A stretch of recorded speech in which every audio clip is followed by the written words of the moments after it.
Before we get into today's episode, I want to let you know about a source of powerful free resources to help you as a parent or grandparent get equipped to invest in the faith of the next generation. Our Next Gen website has been designed to help empower you to navigate tough issues with the young people in your life. At Next Gen, you'll find articles, entertainment reviews from a Christian perspective, parenting stories, helpful parenting guides, and even answers to the tough questions.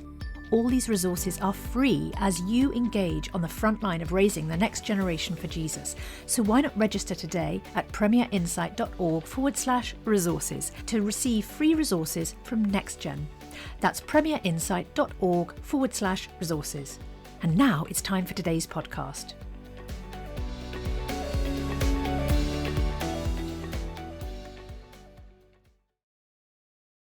Bringing the Word to life. The Bible in a year.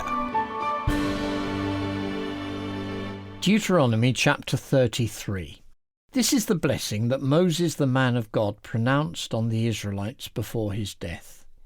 He said, "The Lord came from Sinai and dawned over them from Seir. He shone forth from Mount Paran. He came with myriads of holy ones from the south, from his mountain slopes. Surely it is you who love the people. All the holy ones are in your hand. At your feet they will all bow down, and from you receive instruction. The law that Moses gave us, the possession of the assembly of Jacob. He was king over Jeshurun when the leaders of the people assembled, along with the tribes of Israel.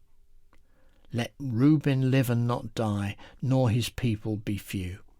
And this he said about Judah, "Hear, Lord, the cry of Judah. Bring him to his people. With his own hands he defends his cause. Oh, be his help against his foes." About Levi he said, "Your Thummim and Urim belong to your faithful servant. You tested him at Massah. You contended with him at the waters of Meribah.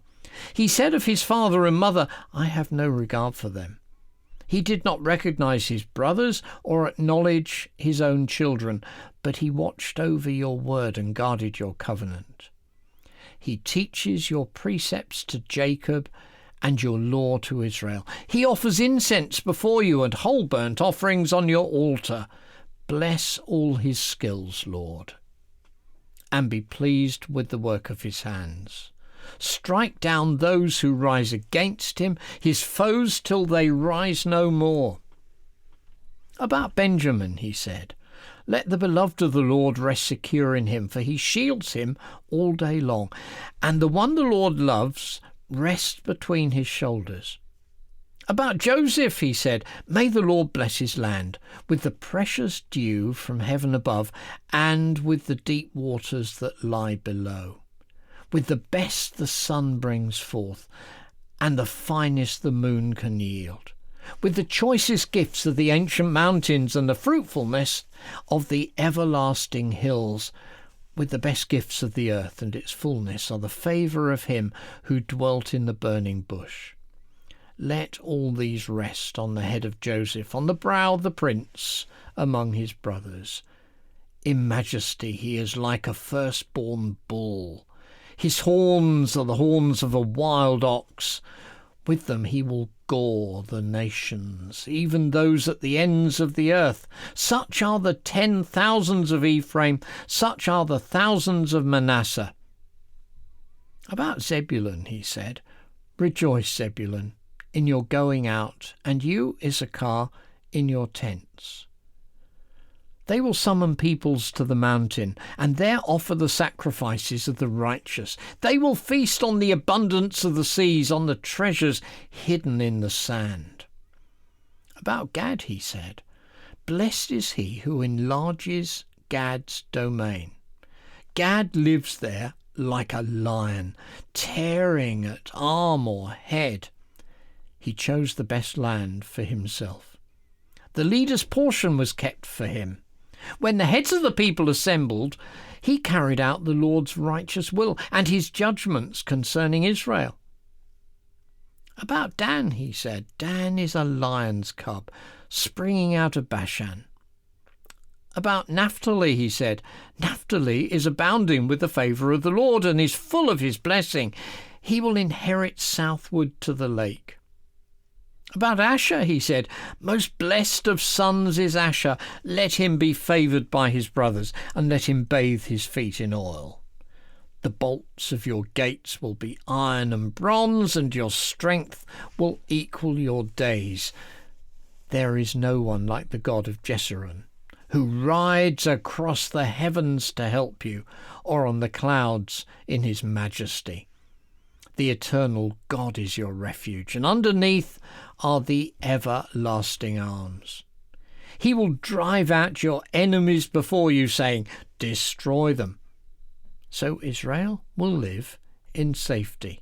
Jacob will dwell secure in a land of grain and new wine, where the heavens drop dew. Blessed are you, Israel. Who is like you, a people saved by the Lord? He is your shield and helper and your glorious sword. Your enemies will cower before you, and you will tread on their heights. Deuteronomy chapter 34. Then Moses climbed Mount Nebo from the plains of Moab to the top of Pisgah opposite Jericho. There the Lord showed him the whole land from Gilead to Dan, all of Naphtali, the territory of Ephraim and Manasseh, all the land of Judah as far as the Mediterranean Sea, the Negev and the whole region from the valley of Jericho, the city of palms, as far as Zoar.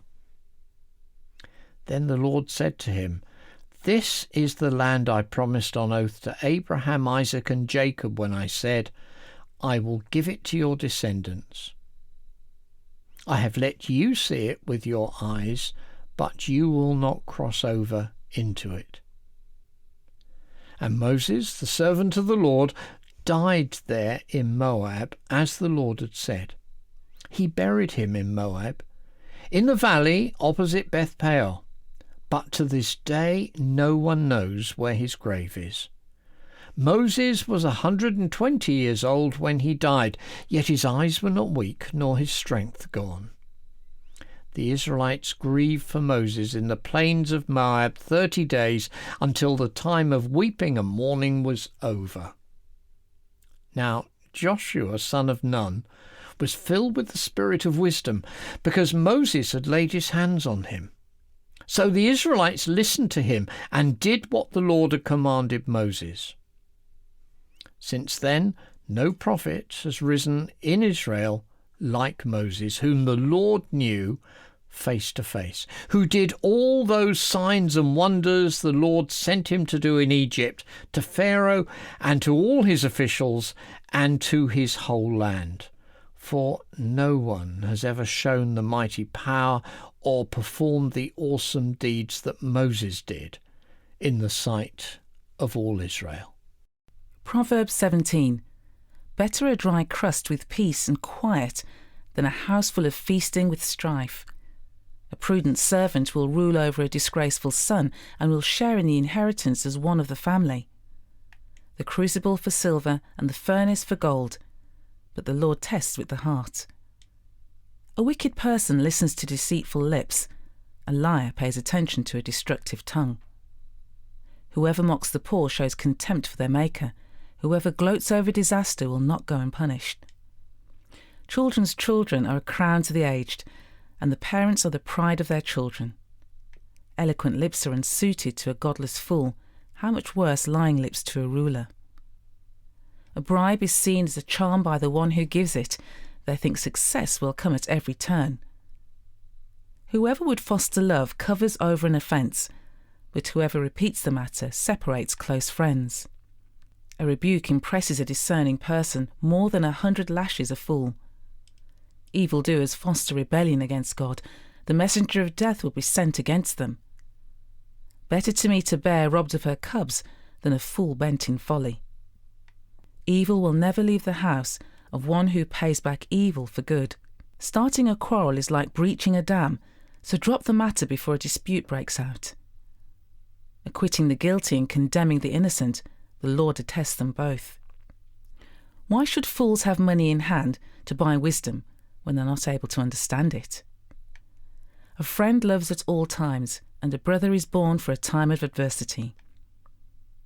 One who has no sense shakes hands in pledge and puts up security for a neighbour. Whoever loves a quarrel loves sin. Whoever builds a high gate invites destruction. One whose heart is corrupt does not prosper. One whose tongue is perverse falls into trouble. To have a fool for a child brings grief. There is no joy for the parent of a godless fool. A cheerful heart is good medicine, but a crushed spirit dries up the bones. The wicked accept bribes in secret to pervert the course of justice. A discerning person keeps wisdom in view, but a fool's eyes wander to the ends of the earth. A foolish son brings grief to his father and bitterness to the mother who bore him. If imposing a fine on the innocent is not good, surely to flog honest officials is not right. The one who has knowledge uses words with restraint, and whoever has understanding is even-tempered. Even fools are thought wise if they keep silent, and discerning if they hold their tongues. For more resources to help you bring the word to life, go to premier.org.uk/Bible. This reading has been taken from the NIV Bible Biblica and is published by Hodder and Stoughton.